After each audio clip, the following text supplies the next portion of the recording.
Hello, good to be with you again.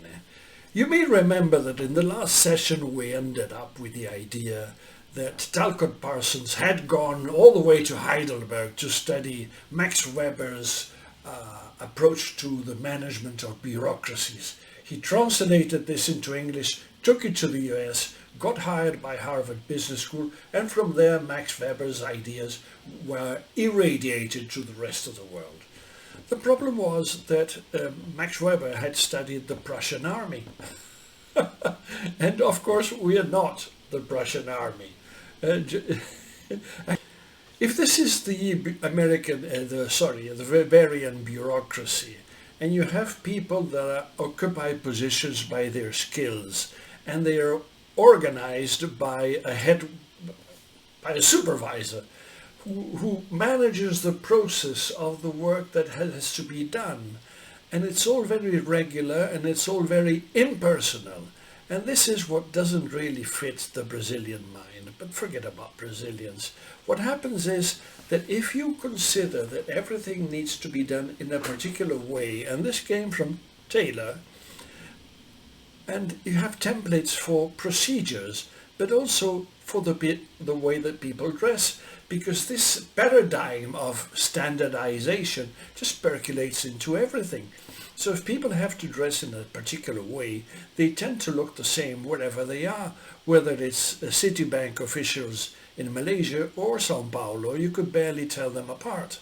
And really, it gets to the point that you can only tell these executives apart by the color of their ties, and they were so similar one to the other. The Wall Street Journal got sick of putting pictures and started drawing them to draw the essence of this individual. But Sao Paulo didn't realize, and these are the tycoons of industry in Sao Paulo. They look like penguins. It's amazing that they didn't realize. But coming back to competition and how it is that this works. This is the American system of production. Essentially, it seeks to reduce costs, to press costs out of the system.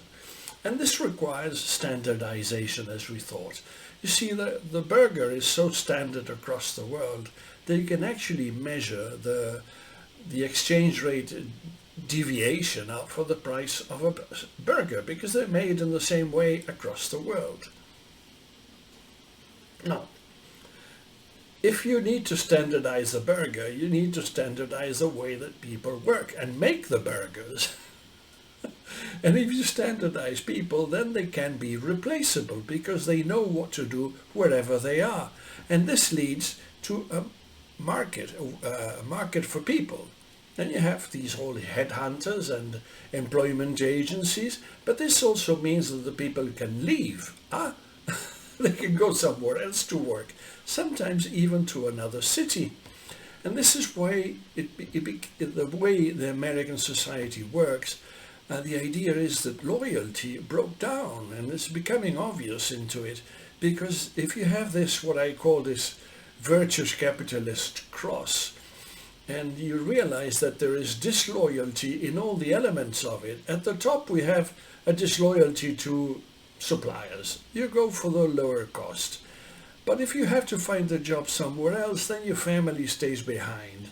And society, well, listen, the last time that treason peaked in society was around the 17th century.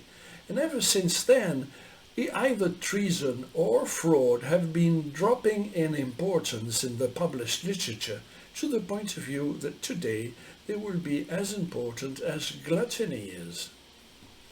In the next session we will be discussing what this does to American allegiance in the workers themselves and what is usually called alienation. Thank you very much for staying with me.